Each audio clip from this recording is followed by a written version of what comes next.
Well, first of all, what kind of mythical powers does a Sun Devil have? We got to consider that. Y'all don't remember the Georgia Southern game, do you?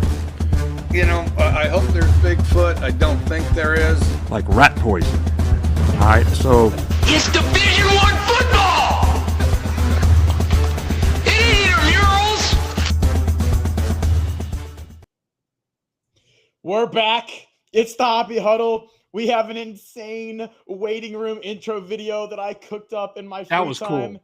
That was It's cool. awesome. I got drone footage of a bunch of stadiums. I hope y'all like it. I think it was pretty cool. Welcome back. This is the Hoppy Huddle. I'm Jake. That's Ed.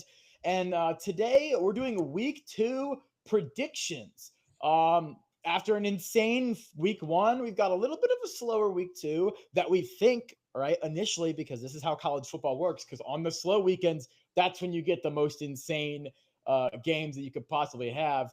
Also, we've got some pretty good games that'll highlight some other teams that normally people may not watch as much that I think will be really fascinating. And I think, dude, I'm excited. It's college football season, week 2. Let's go, man. Yeah. I mean, as great as last weekend was, this weekend just feels a little off. I mean, it does. I mean, It's a little, yeah. It's there's not a lot of great matchups, and I mean, I get it. Everybody's got to play their FCS opponent. They're in-state FCS school. The teams need a Yeah. paycheck. Everybody needs a week just to get the offenses up to speed a little bit. But come on, you got to give us. I mean, we got a couple good matchups, but there's a lot of duds. There is, but there's a couple of sneaky games on here. We're going to talk about those. But we're gonna, we'll hit them today. I wish the Power Four would do a better job scheduling this over these few weeks. We ought to see maybe some SEC, ACC challenges, some Big 12, Big 10 challenges. Kind of like they do in basketball. I think that'd be perfect early on in September to see like those conferences do some. 8 teams play each other, home and aways, or vice versa. I think that'd be a lot of fun if we saw something like that. I agree. I do think, though, one incentive to schedule good out-of-conference games is if you want to, like, really grab the spotlight and you're not a team that always is going to dominate the headlines on a packed weekend, like, schedule some good games on these weird weeks. Schedule some out-of-conference, so like some Baylor SMU, some Duke Illinois. Like, people are going to be dialed into those teams in a way that they may not be on a normal week when you've got, conference play. Did you see the ratings came out for the Texas Ohio State game? It was the most watched game of all time in the regular season, I believe. Like 16 Really? I million. didn't realize that. Insane. And people want to watch people want to watch these matchups. With the playoffs the way they are now, you can lose a game. I mean, I would love to see Nebraska play Tennessee. I'd love to see, Baylor play. Well, Baylor played Auburn. Let's see North Carolina. Let's see more of these North Carolina TCUs. Let's see a Big 10, Big 12 challenge. Let's see an ACC, SEC challenge. But the problem is, and we know it, SEC doesn't want to do it because they're scared. The Big 10 doesn't want to do it because they're scared because they might actually lose some games. Let's just. I don't know if they're scared. I think they want to maximize the easiness of their schedule while they could still get into the playoff. They want to play the Sun Belt and CUSA teams, and they want to play the MAC teams, and they want. Well, I mean, all the conferences do it. It's not. Yeah, they do. The ACC does it too. But anyway, we got some good matchups. So let's talk about. Let's not complaining about schedule. Let's talk about the games this week. So yeah, let's do that. Where do you want to go to first? Oh, I was about to ask that. I think. We got a couple. We got 2 Friday night games. They're not super. Louisville JMU, I think, could be interesting. It's an interesting one, yeah. You could have some fun offense there. I think Louisville probably takes care of business, is my guess. But yeah, I don't really saw enough. I mean, I didn't get my eyes on Louisville last week. I just they were up big. I don't think I really saw anything from them. JMU we think is going to be one of the favorites in the Sun Belt. I just don't know. I mean, they were pretty heavily favored to win the Sun Belt in the offseason, weren't they? Yeah. So, but do we really think they're going to stumble here against JM? I mean, do you think Louisville's going to stumble here in this situation? I don't think this is where Louisville stumbles. Jeff Brahms, he does usually mess up, but he's usually not against these kind of lower, group of 6 teams. So I don't think it, but there's something to watch on Friday night. Both teams are going to have good, fun, engaging offenses, and maybe it'll give you some degree of where Louisville is skill wise in the ACC race. I mean, you also got Maryland, NIU, but I feel like that should be much more of a beatdown. Yeah, I mean, Bit of a note about Maryland. I think they may have hit on their freshman quarterback, Malik Washington. I think they did. Yeah. I think he's pretty good. And if I were Maryland, I would start fundraising now because somebody's going to try and poach him next season. Somebody who needs a quarterback, one of the bigger teams. So start your fundraising. And with a good quarterback can lead a team a lot of places. So maybe keep your eye on Maryland in the next couple of years. Last week, I think Louisville played Eastern Kentucky. So I know it was an FCS team. Yeah. Louisville ran the ball really well last week. I think they were 9th in the country out of 136 teams on an explosive rush basis, 9th in yards per carry. So they scored 51 points. So offense looked good. I think it was the rushing that was more impressive than actually the passing attack. That may just be more of who they played. I think they're going up against a JMU defense. JMU looked pretty good week one as far as overall rushing defense. I think they were 13th in the country as explosive rush. So I think you were looking, again, one data point isn't going to give us a whole lot, but you look at from those data points, Louisville rushed the ball well. JMU did a good job holding the rush. I think that's going to be an interesting part of that game Friday night. But I don't expect, what's the line approximately? I'm not even sure I see a line on here. I don't know. I don't have it in front of me. Maybe you can get, because I'm in Virginia and I can't get it easily because there's a Virginia school. I don't know what the line is. So I imagine Louisville's got to be favored. I don't expect Louisville to win that game. So the line is 13.5 for Louisville. Yeah. I would expect not too crazy. The bigger upsets have happened, No, but I don't expect that to happen. But to me, I think you want to look at, if JMU is going to have a chance, I think it's stop. If they can stop the run, maybe there's a chance. And put it all on Miller Moss. So, yeah. So, okay. Agree. All right. Okay. So then we move into Saturday, and on Saturday we have, some good games. I think we ought to start out with the big one, which is the headliner on Saturday night. It is Michigan at Oklahoma. That's the big one. Lines, Oklahoma -5.5. Bryce Underwood, freshman phenom, maybe highly recruited, former 5-star quarterback. Michigan's, very good defensive line against Oklahoma's new look offense. Brent Venables. Yeah, this is such an interesting matchup because both sides clearly have like a possible weakness to exploit, but neither one of them played a team that could really exploit it last week. So it's like Michigan, you've got the freshman quarterback, which he is extremely athletic and extremely talented, but he's a true freshman. So there's going to be a lot of stuff that he hasn't seen yet. He's not going to be, you're not going to have as good game control and as good at reading defenses as an experienced quarterback. It's just not possible, right?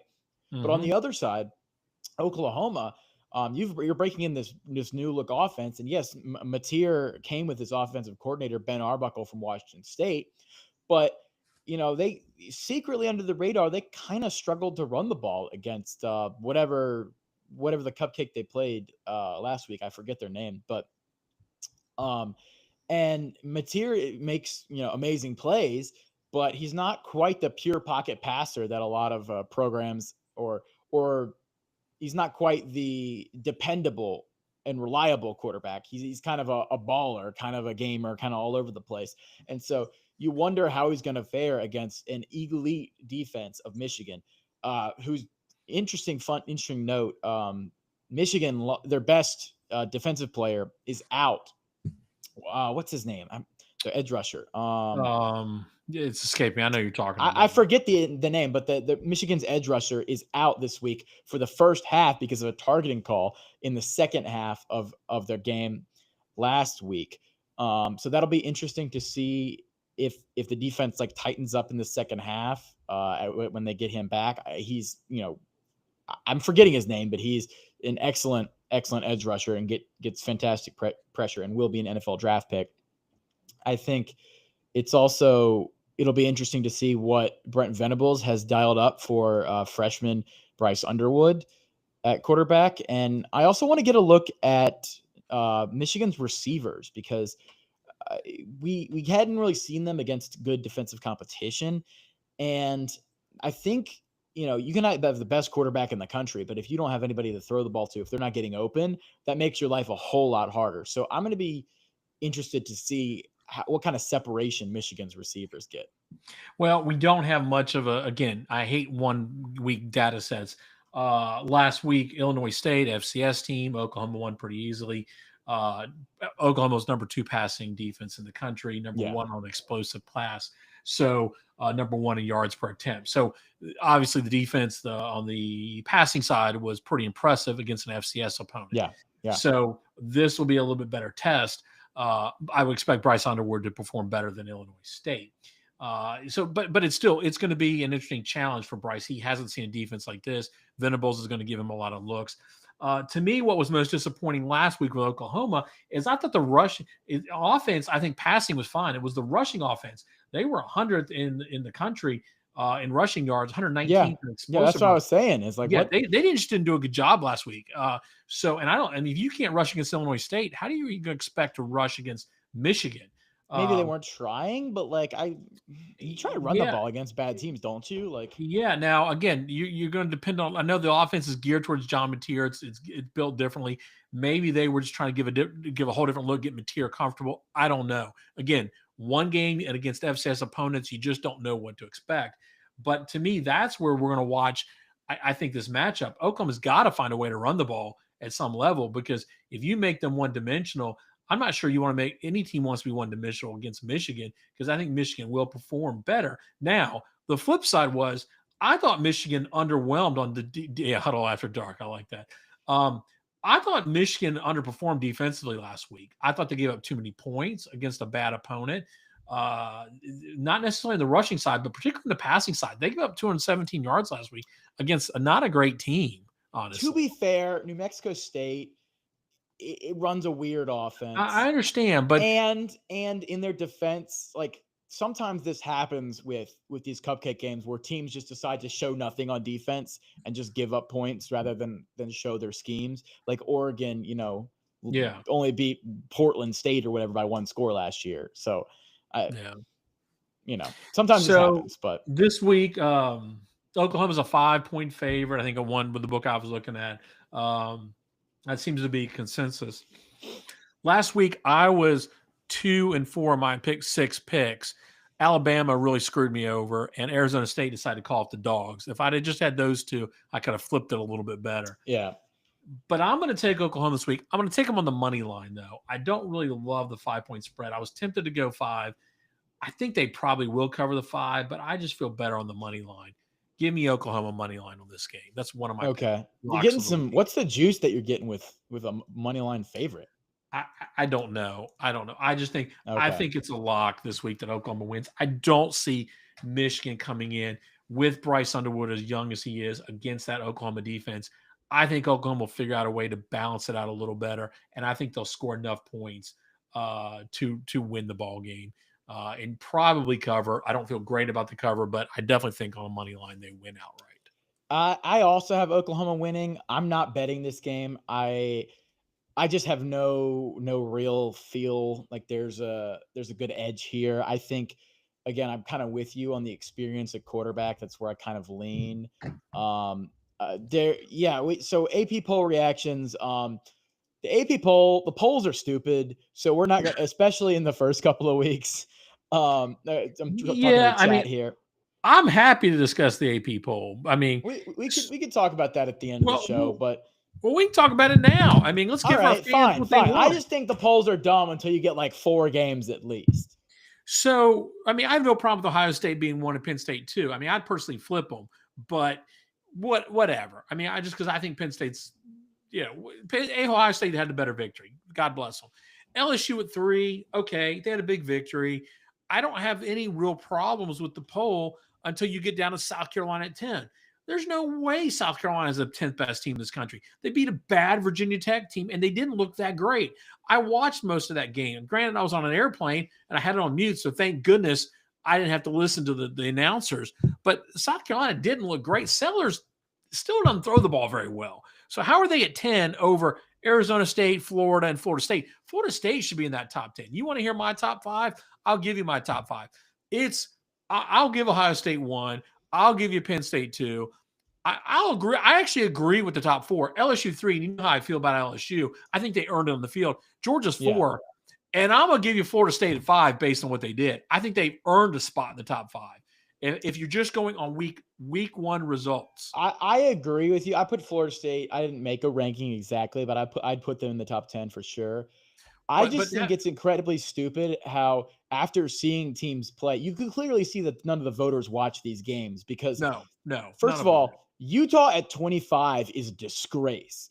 They obliterated that UCLA team and should be top 15 at a minimum. Okay. They ought to be a top 10, to be honest with you. They're the only one that really looked like they belonged in week. They looked way better than Arizona State at 11 against Northern Arizona.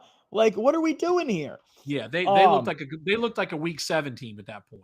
Right. Yeah. And A&M struggled with UTSA. What are they doing ranked? Right? Yeah. Tennessee played with Syracuse, not a very good team. Tennessee, they want to beat a Power 5 team. I'm fine with them around the 20s. I'm okay with that. All right. But Florida State, and then you've got teams again. This is a mixture of people don't know how to rank the polls. Is the poll a reflection of who you are, what you have accomplished, or is it a reflection of what your recruiting rankings are, what we think you should be, or what your SID thinks you should? I mean, it's just garbage. And the power, don't even get me started on the power rankings. Who was the power rating? Was it the FPI poll from ESPN? Okay. That sent me over the edge on Sunday. Hold on. Let me defend the power rankings for a second because oh my God. Okay.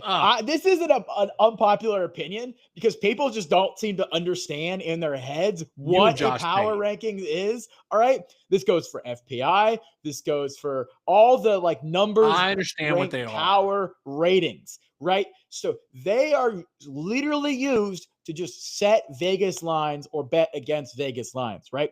It is numbers based. It does not look at the final score. It does not look at resume, and it should not be used to impact playoff ratings. All right. It should not be used to impact playoff ratings. It should not. However, I don't have a problem with Texas being favored because if you look at the game, Texas had a higher success rate on both sides of the ball than Ohio State. Right. Okay. And so I don't have a problem with the power ratings being what they are. All right. And that just shows how great our sport is because our teams defy the power ratings so much. All right. Rant over.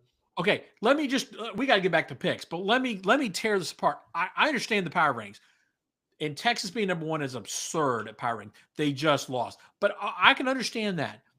Explain to me how Ole Miss is at 4 and LSU is at 10 on a power I can explain it really simply. There is no Ole Miss ran up the score. And since the power ratings are numbers based, the Ole Miss had a bigger number and therefore we're higher in the ratings. That's it. It's that simple. It's literally the score in yards. This is proof that AI is going to kill us all. This is proof it's right yards, here. It's success rate. It's a lot of things. That's the answer to your question. It's ESPN's FPI power rating is a joke. Now, I think you can fully blame ESPN for not explaining what a power rating is and just throwing it out there as a ranking of best teams. Absolutely. Having Ole Miss, again, I can understand. Okay, I get your power rating and you want Texas 1. Well, I don't agree with it because they're 0-1. I get it. Ole Miss at 4, LSU at 10, behind Tennessee, by the way, as well, makes 0 sense. LSU went on the road to beat Clemson, a better team. And Clemson, insanity. So let's move on. Let's talk about games. All right. Fine. We'll move on. Where were we? I would do a power ranking. It would Oklahoma. be correct. So. I went 3-4 last week. So we're gonna get back into the positive this week. Trust, not betting Oklahoma. I think Oklahoma wins, but I'm not. We both think Oklahoma to win. You're not betting it. I am. I think it's a lock. I will not be surprised at all if Bryce Underwood balls out or if Michigan is able to rein in Mateer. I can very easily see that scenario. But I'm just excited to see what happens. I just want to watch Bryce Underwood. Honestly, that's what I'm tuning in for. I Yeah, want to see. well, yeah, with Bryce wanna see. Underwood and Mateer and that defense, Oklahoma's defense and Michigan's defense, it's honestly it's a talented and star-studded group all around. Like Yeah. it'll be great. It's going to be a lot of fun. So I'm not all betting right, it though, so it's not one of my picks. All All right, where do you want to go now? Well, let's start at the noon game. I think one of the better noon games, and I know you're just dying to talk about it. Let's go. The only school that's playing 11 Power 4 opponents this year. Your Baylor Bears. Is that the Baylor Bears fight versus SMU? That's Yes. That's right. We're at the noon game. I'm gonna be at that game. So look for me on TV. I'll be in a bear hat. Yeah. So, I mean, give Baylor credit. I mean, they don't shy away from anybody. They're not scheduling MAC teams. They're playing a ranked SMU team on the road. Now, granted, it's an hour and a half from Waco, and there's a lot of alumni in Dallas, Fort Worth. But it's a tough game for Baylor. Baylor's coming off a loss. All right, Jake, I'll give you the floor for a minute before I give you my take. Okay. So my take is that Auburn was able to completely contain Baylor's rushing between the tackles. All right. And I don't know if you know this, but Baylor was number 1 in the country in rushes between the tackles last year with Bryson Washington. Okay. And if they can get that going, that really sets up their elite passing attack. Baylor has 4 solid wide receivers. Ashton Hawkins, Josh Cameron, Kobe Prentice, and Cole Wilson. All right. So Baylor's and don't forget Michael Trigg, their tight end, who is the number 1 tight end of the week by some organization.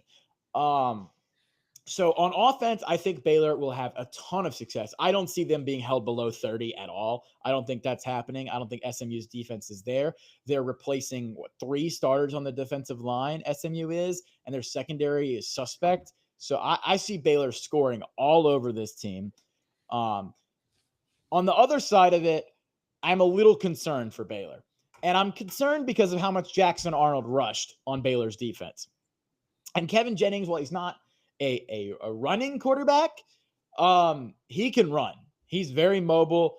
He can do that read option stuff. He can do the QB power.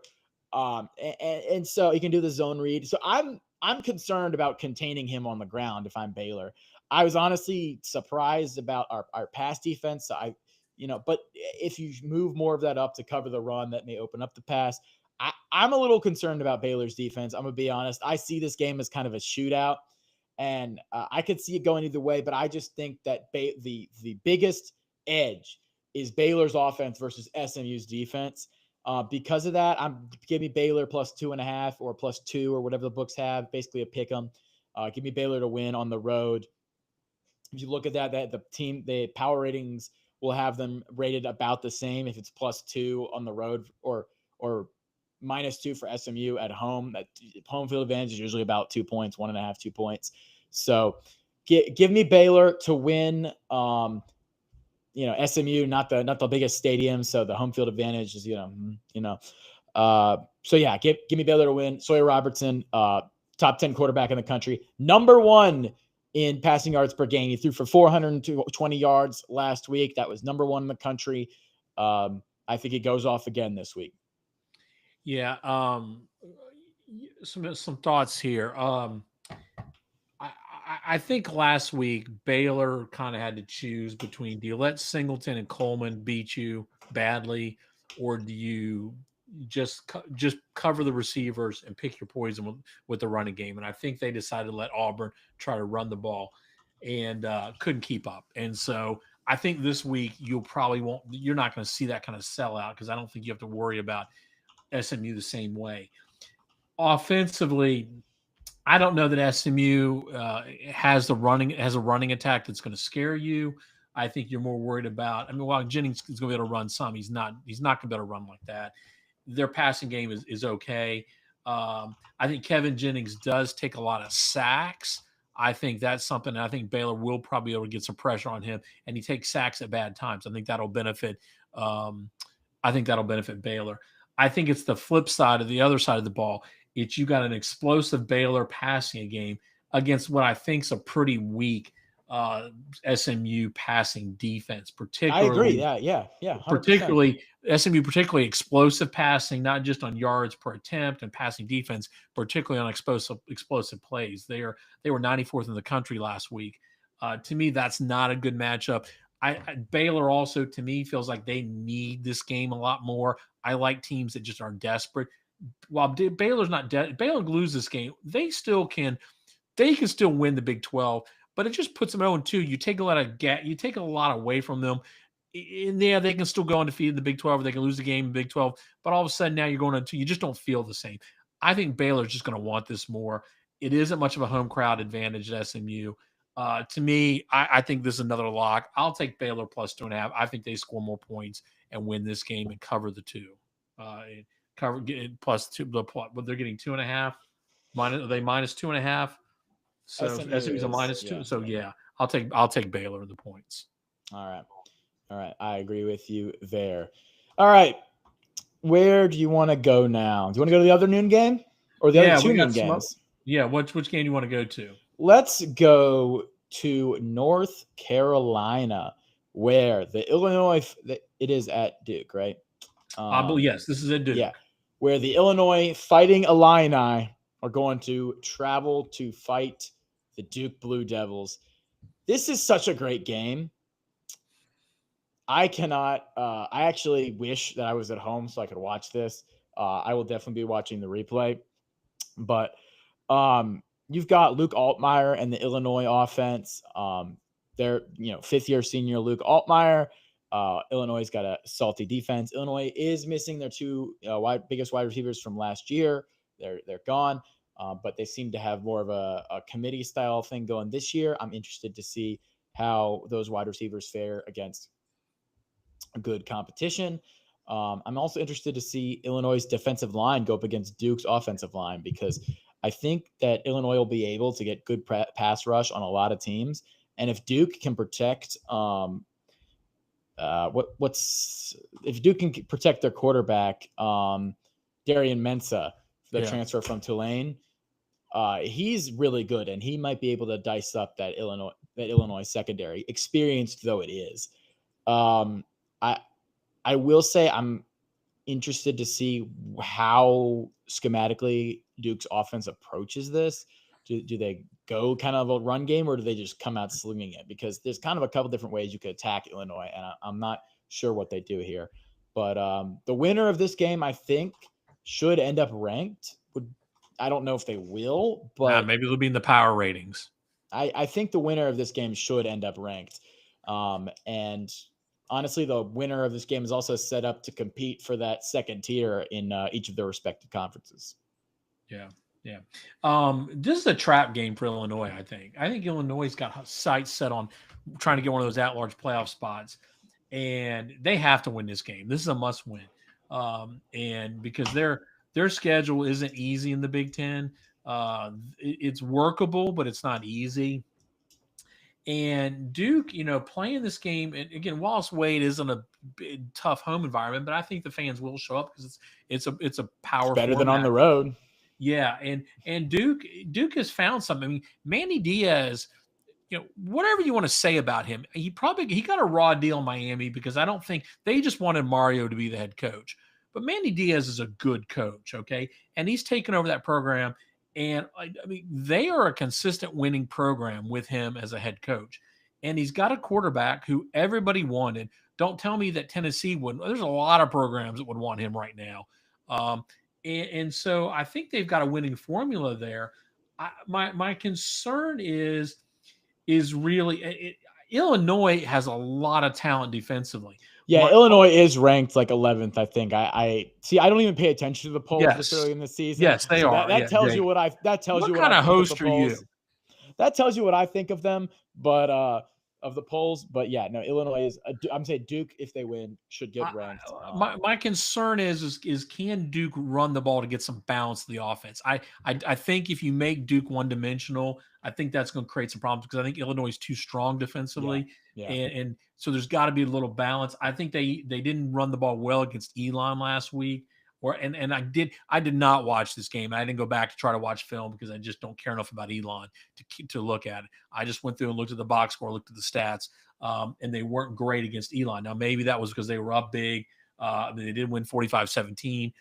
So to me, it's going to end up. I watched Darian Mensah highlights. He's yeah, awesome. that's what I watched. So, but they've got to have a little more balance if you're going to compete against Illinois. I don't know that the Illinois. So to me, that's where it's going to be. Duke's got to run the ball. They've got to so that they can score points. Again, I don't know that Illinois is going to score a lot of points against Duke. I think Manny Diaz generally runs a pretty good defense. Yeah. I didn't pick this game. I don't have a strong feeling. I think Illinois is a 3-point favorite. Yep.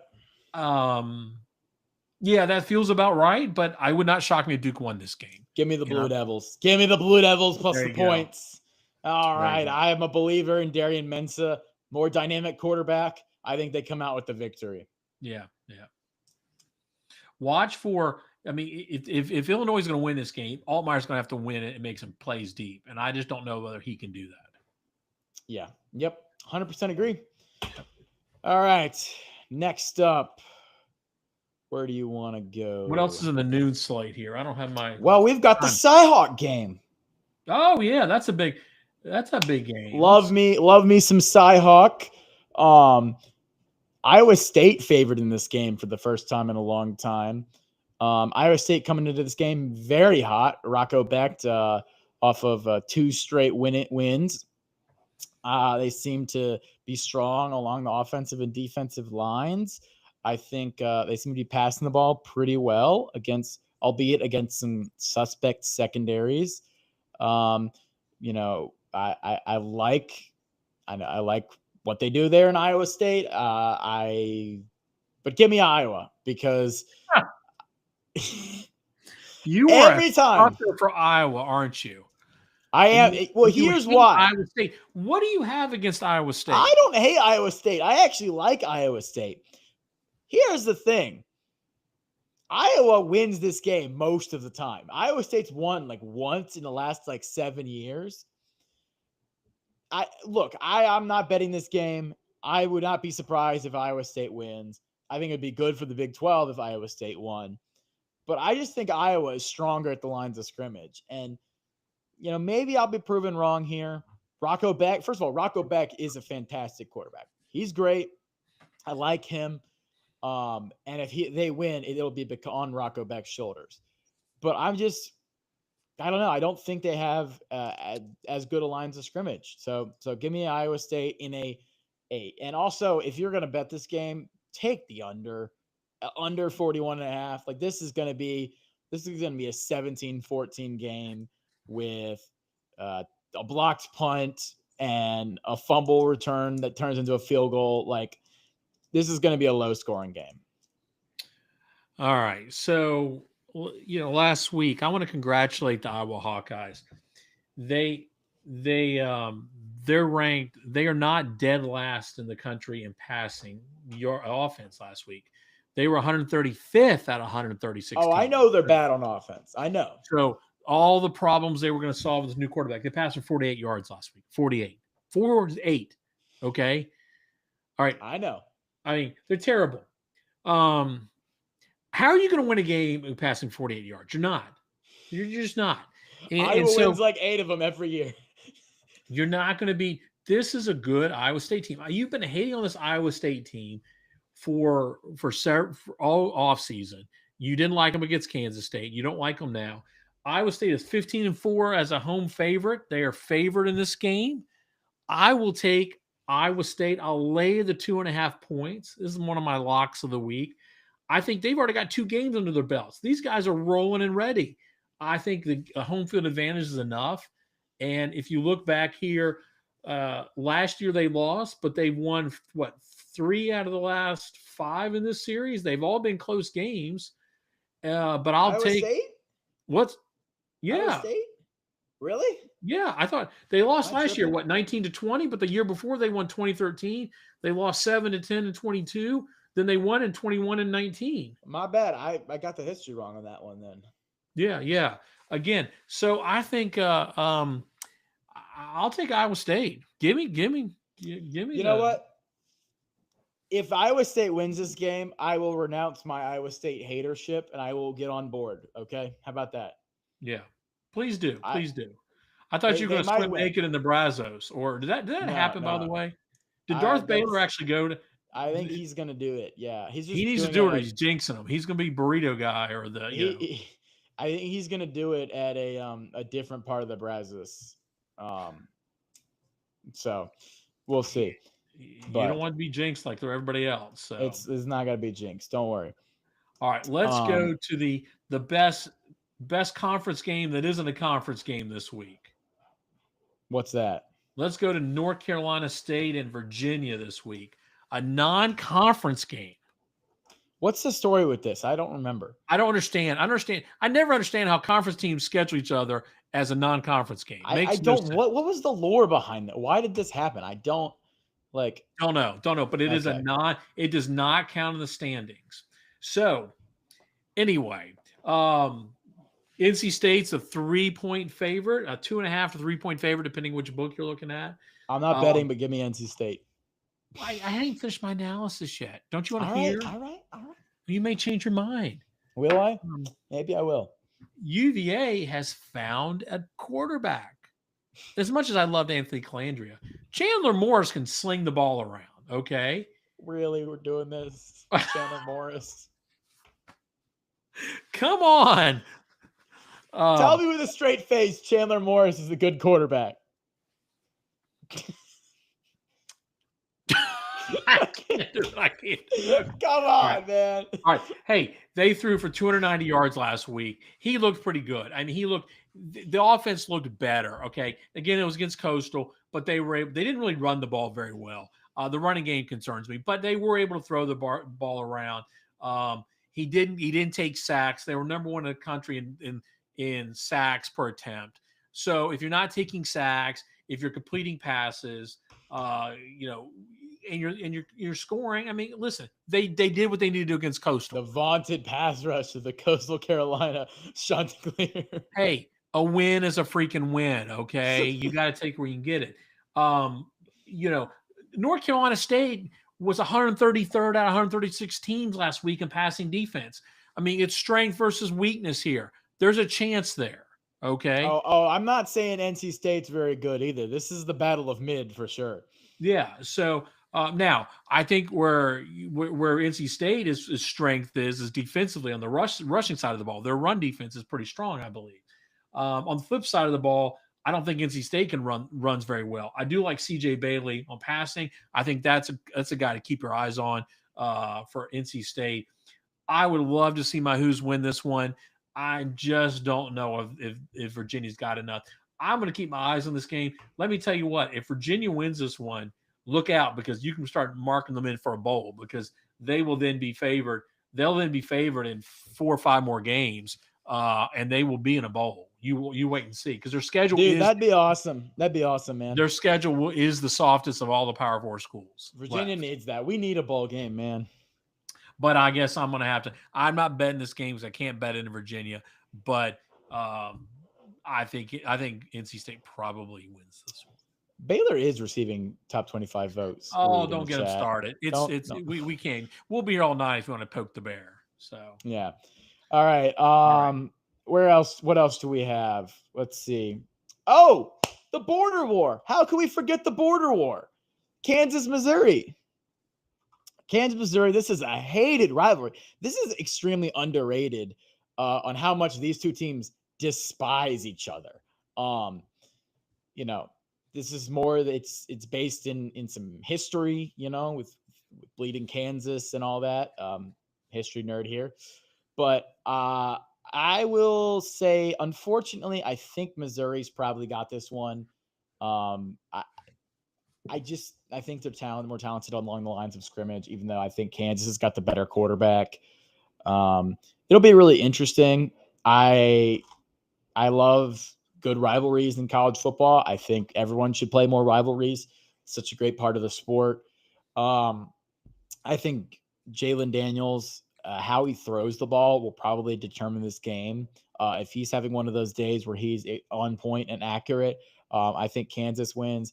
If he's not, I think Missouri with Bo Pribula running the ball and just kind of grinding them out. I think they win it. But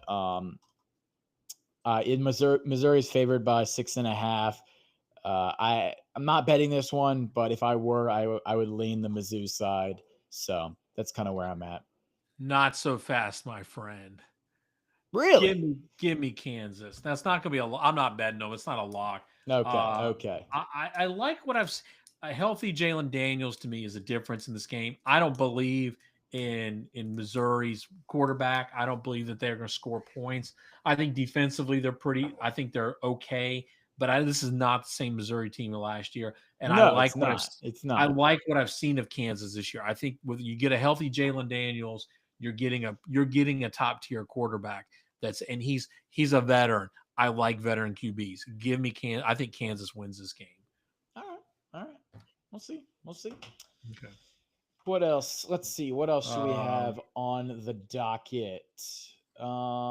Let's see. What else? Are there really any other? I mean, we got a lot of cupcake cities. Florida, USF. We do have one conference game in the SEC.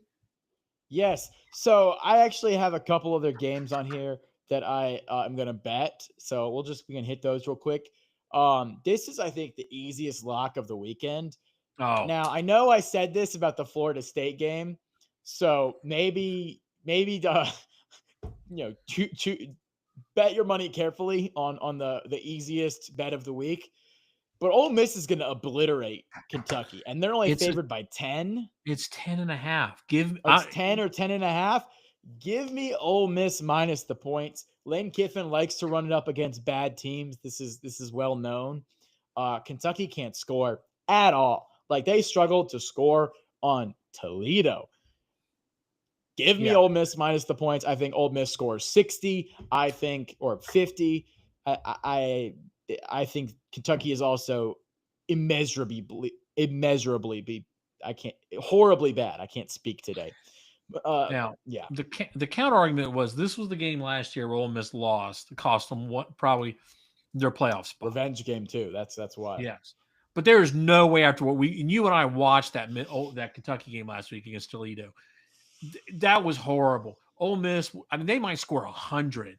10.5. I don't know where they come up with this line. Kentucky is probably the worst team.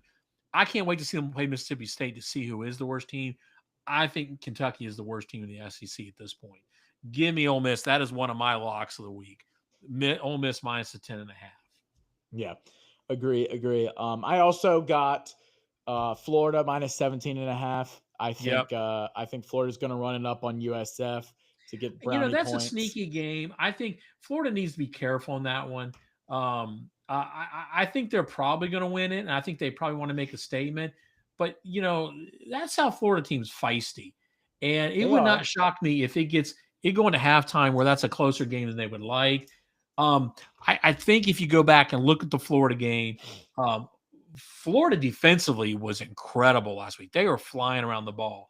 I think what you want to see is a little bit more consistency really in just the offense early on. And I think that's what you got to see from Florida, trying to get that offense moving quicker at the beginning of the game. But I don't see where USF is going to be able to score a lot of points against this Florida defense. Yeah, I also think it's a good time to bet against USF because they just came off that win against Boise State, despite their post-game win expectancy being 20% less than Boise State's. Yeah. They got a lot of red zone roulette luck and a lot of, big plays. So on a down basis, I think 17.5 is not enough.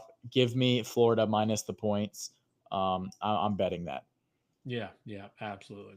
A couple of games I have that are locks of the week. In my locks of the week, we've got a noon game. We've got FIU going to Happy Valley and Penn State. That line, there's an over line at 54.5. I don't see. I see that Penn State, unless they call up the dogs, and I hate betting overs. I really do. Dude, but that is a sweat because you're just hoping that Penn State scores 60, right? Or I think Penn State's going to score 45, 50, and FIU maybe scores a touchdown or two. Yeah, I think that's what you're ending up. But I think Penn State's that good, and I think they'll do it. My other lock of the week is in the same vein. I got Oregon at 57.5. Well, okay, Oklahoma State's coming in. I mean, Oregon could score 49 in the first half. I mean, against Oklahoma State, and I think Oklahoma State will keep trying to score. So give me Oregon as a lock over 57.5. Okay. That's all my locks for the week. Yeah, I got one more bet, and that's Vanderbilt +1.5 at Virginia Tech. I think Vanderbilt is very simple. I think Virginia Tech's not a good football team, and I think Vanderbilt is. I think Vanderbilt's better. I think they'll beat them at home. Doesn't matter. On the road, doesn't matter. Diego Pavia and Vanderbilt go in. It's also a quarterback match. Like, do you want Kyron Drones or Diego Pavia? Who's the better player there? Diego Pavia by a mile. All right. So Give me Vanderbilt +1.5. That's on my locks. My locks are Baylor +2.5, Duke +3, Syracuse -6.5, Ole Miss -10.5. Oh, we didn't touch on the Syracuse, did we? No, we didn't. Yeah, let me mention that one real quick.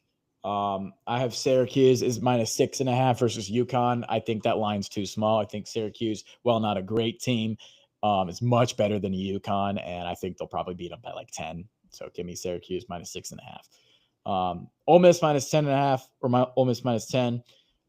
Florida -17.5, and Vanderbilt +1.5. Those are my locks. We're getting in the positive this week, boys.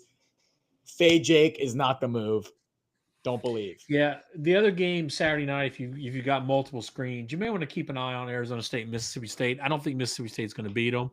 I'm just more curious to see how Arizona State, when they step up a little bit level of competition, how they perform without Cam Scatterbo. Last week was not a good test for them. I just want to see kind of what they do, come across country, how they perform. I think they want to send a message to the rest of the country. They're still a formidable team. They've got a pretty high ranking. So that'll be a fun game to watch. Trying to think if there's any others. The rest of these games, I don't want to talk about Georgia, Austin P. I don't want to talk about Grambling, Ohio State. I'm sorry.